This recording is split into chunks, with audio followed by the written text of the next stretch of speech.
Hello everyone, welcome back to my channel. तो आज हम स्टार्ट करने जा रहे हैं स्टैटिस्टिक्स का चैप्टर नंबर 1, इंट्रोडक्शन का last topic, that is limitations of statistics. I am referring to the books I D Mangla and second is T R Jain and V K Ohri. जैसे कि मैंने आपको प्रीवियस वीडियोज़ में बता ही रखा है already.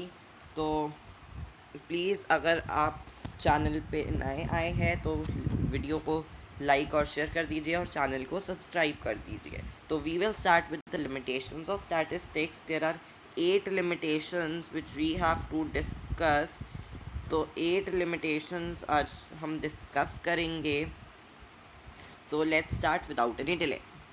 First is statistics does not study qualitative data. जो qualitative attributes है जैसे कि ऑनेस्टी है, विजडम है, ब्यूटी है, ठीक है, इंटेलिजेंस है, पैट्रियोटिज़म है, एफिशिएंसी है, वो सब जो है स्टैट्स में हम स्टडी नहीं करते। स्टैटिस्टिक्स सिर्फ न्यूमेरिकल डेटा को ही स्टडी करता है। जैसे कि हमने अकाउंटेंसी के लिमिटेशंस में हमने डिस्कस करा था, अकाउंटिंग के लिमिटेशंस में, that statistics that's accounting ignores the qualitative elements. तो उसी तरह statistics also does not study the qualitative data, only the quantitative data, only quantitative variables are studied under statistics। ठीक है, तो फर्स्ट यही लिमिटेशन थी, that stats does not study qualitative data. Coming to the second limitation, that is stats does not deal with individuals. सिर्फ एक individual aspect से stats deal नहीं करता, stats deal with an aggregate. जैसे कि हमने प्रीवियस वीडियोस में already discuss कर ही रखा है। जो अगर आपने मेरी वो वाली स्टैटिस्टिक्स इन प्लूरल सेंस वाली वीडियो देखी होगी तो आपको क्लियर हो जाएगा कि स्टैट्स में हम जो है एग्रीगेट ऑफ फैक्ट स्टडी करते हैं, सिर्फ एक इंडिविजुअल से डील नहीं करते। जैसे कि अगर मैं बोलूँ कि एक पर्सन की इनकम, मेरे को ए पर्सन की एज गिवन है या ए पर्सन की इनकम गिवन है, तो वो स्टैट्स का एग्जांपल नहीं है। लेकिन अगर मेरे को A B C D E अगर बड़े सारे पर्सन की एज मेरे को साथ में गिवन है या इनकम गिवन है, तब वो स्टैट्स का एग्जांपल होगा। तो it does not deal with individuals. This is the second limitation. Third limitation is that statistical results are true only on an average। Means जो स्टैट्स के हमारे रिजल्ट्स है वो हमेशा ट्रू नहीं होते, they are true only on an average. ठीक है, they express only the broad tendencies. जैसे कि हमारे नेचुरल साइंसेस के जो लॉज है, जो फिज़िक्स, केमिस्ट्री, बायो वगैरह के लॉज है, वो हमेशा ट्रू होते हैं, they always hold true. But statistical results जो है they may not be true always, they are not always universally applicable. ठीक है, जैसे कि अगर मैंने आपको एक एग्जांपल दिया कि अगर स्टूडेंट्स के मार्क्स है एक क्लास में 5, 15, 25, 30 and 50 out of a test of 50 marks. ठीक है, 5 स्टूडेंट्स के ये मार्क्स है एंड वी अज्यूम कि सिर्फ 5 ही स्टूडेंट्स है क्लास में और टेस्ट था 50 मार्क्स का। और हमें इसकी अगर हम एवरेज निकालें, इस एवरेज क्या होता है, mean, basically sum of all observations upon total number of observations.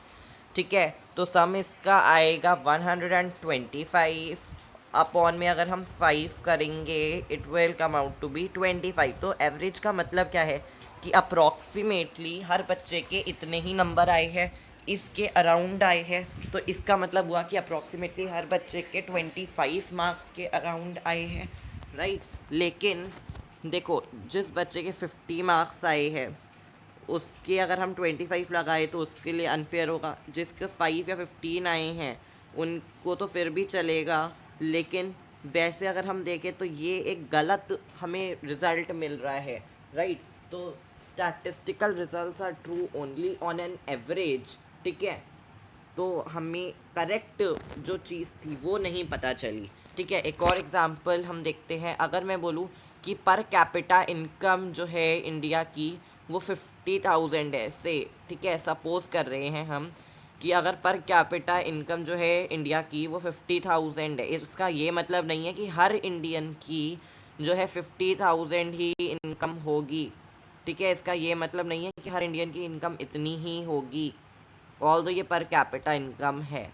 ठीक है, कुछ लोगों की इनकम इससे कम होगी, कुछ की इनकम इससे ज़्यादा होगी, राइट।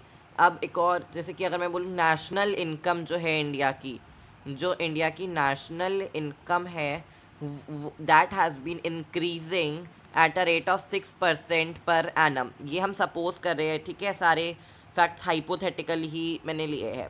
ठीक है, that has been increasing at a rate of 6% per annum, 6% per annum, 6% per annum during the last 10 years. ठीक है, लास्ट 10 ईयर्स में जो है income has been increasing at this rate. ठीक है, लास्ट 10 ईयर्स में income has been increasing the national income. इसका ये मतलब नहीं है कि हर साल इंक्रीज़ का रेट 6% ही था, ये एवरेज रेट है। ठीक है, इससे कम भी हो सकता है और इससे ज़्यादा भी हो सकता है। आई होप ये वाला पॉइंट आपको क्लियर होगा। Then coming to next point, statistical results में लैक एक्यूरेसी, वही कि they are not perfectly accurate. और जब मैंने आपको बताया था एस्टिमेशन से, जब डेटा बहुत ह्यूज है हम एस्टिमेशन से कलेक्ट करते हैं तो हमारा बहुत ज़्यादा एक्यूरेसी पॉसिबल उस केस में नहीं हो पाती, इन एक्यूरेसी में बी प्रेजेंट, और हमें फिर जो है रॉन्ग रिज़ल्ट मिल जाता है, राइट। एंड स्टैटिस्टिकल रिजल्ट्स में lack accuracy. Coming to next, stats can be misuse. तो statistical data is prone to be miss used.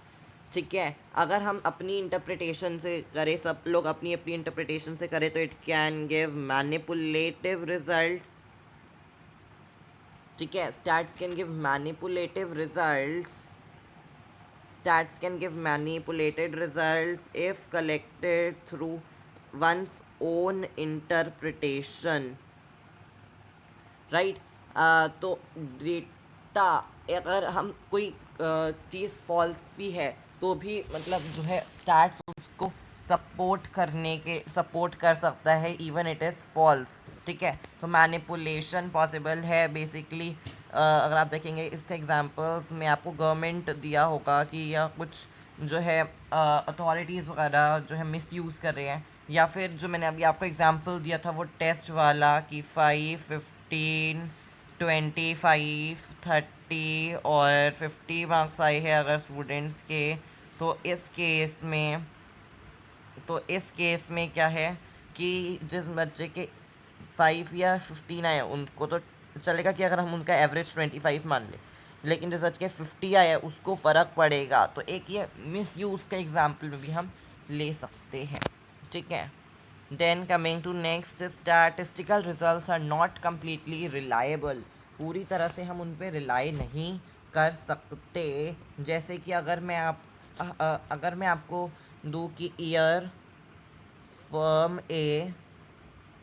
ए है और ये एक फर्म बी है। ठीक है, ईयर 2000 में फर्म ए का प्रॉफिट हम देख रहे हैं, अगर 2000 ईयर में फर्म ए का प्रॉफिट था ₹4000 और फर्म बी का था ₹5000, 5000 था और इसका था 4000 और इसका था 5000 फर्म बी का। देन 2001 में, इन द ईयर 2001 इसका 5000 हो गया और इसका 4000 हुआ फर्म बी का। ठीक है, अगर मैं एवरेज प्रॉफिट देखूँ, एवरेज प्रॉफिट दोनों फर्म्स का जो है 4500 ही आएगा। ठीक है, average profit of both the firms यही आएगा। तो हम स्टैटिस्टिकल रिजल्ट के हिसाब से तो हम कहेंगे कि जो है ना दोनों फर्म्स का जो स्टेटस है बिल्कुल सेम है। लेकिन अगर हम ये चीज़ कहते हैं तो हमारा रॉन्ग कॉन्क्लूजन ड्रॉ आउट होगा। क्यों? क्योंकि फर्म ए जो है वो प्रोग्रेस कर रही है, लेकिन फर्म बी जो है एक्चुअली उसकी परफॉर्मेंस डिटेरियोरेट हो रही है। Firm B is actually it is having a fall basically. तो we must have the clear understanding of data, और विदाउट एनी रेफरेंस हमें स्टैटिस्टिकल एनालिसिस गलत भी हो सकता है। Then next is stats can be use only by experts. तो जो स्टेटिस्टिकल टूल्स हैं उनकी हमें प्रॉपर नॉलेज होनी चाहिए। जब तक प्रॉपर नॉलेज नहीं है हम उन्हें यूज़ नहीं कर सकते। तो इसीलिए जो है सिर्फ जो एक्सपर्ट्स है, it requires an expert knowledge, कोई भी लेमैन इसको यूज़ नहीं कर सकता, राइट। तो एडिक्वेट नॉलेज होनी चाहिए स्टैटिस्टिकल मेथडोलॉजीज़ की, only there it can be used. Next is homogeneity criterion. जैसे कि प्लूरल सेंस वाली वीडियो में मैंने आपको बताया था कि जो है statistical data should be homogeneous, right, means it should be of a same base. ठीक है, base of data should be same, कि हम एज ऑफ अ स्टूडेंट को वेट ऑफ अ स्टूडेंट से कंपेयर नहीं कर सकते, या जो है इनकम ऑफ अ पर्सन को उसके हाइट से कंपेयर नहीं कर सकते। ठीक है, these are meaningless things, right. तो इसी तरह जो है होमोजीनियस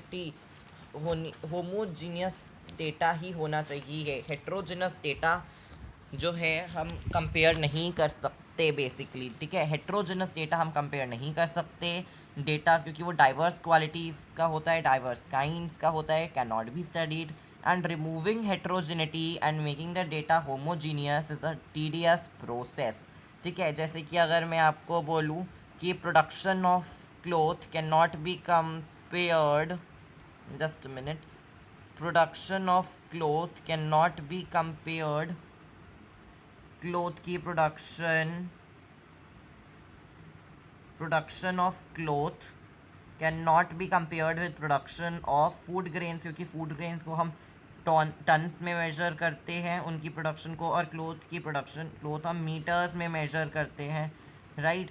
तो the two variables can not be compared. ठीक है, लेकिन जो है हम इनकी वैल्यूज़ कंपेयर कर सकते हैं। ठीक है, जो मैंने आपको बोलता कि removing heterogeneity and making it homogeneous. ठीक है, तो अगर हम इन दोनों की वैल्यूज़ ले लें कि कितनी कितनी प्रोडक्शन हुई थी क्लोथ की या और फूड ग्रेन्स की रुपीज़ में, अगर हम इनकी वैल्यूज़ ले then we can compare easily. ठीक है, तो जो है लेकिन ये एक टीडियस टास्क हो जाता है। ठीक है, ऐसे ही बहुत एग्जांपल्स आपको मिलेंगे। तो हमने आज बड़े सारे जो है लिमिटेशंस डिस्कस करे, और इसके साथ आपका स्टेटिस्टिक्स का चैप्टर जो है फिनिश हो गया। ठीक है, स्टैट्स का चैप्टर ये वाला कंप्लीट हो गया है। आई होप आपको वीडियो अच्छी लगी होगी। प्लीज़ लाइक एंड शेयर कर दीजिए। It was getting too clumsy actually here, right. So I hope आपको समझ आया होगा। प्लीज़ जल्दी से वीडियो को लाइक एंड शेयर कर दीजिए और चैनल को सब्सक्राइब कर दीजिए। Thanks for watching, bye bye.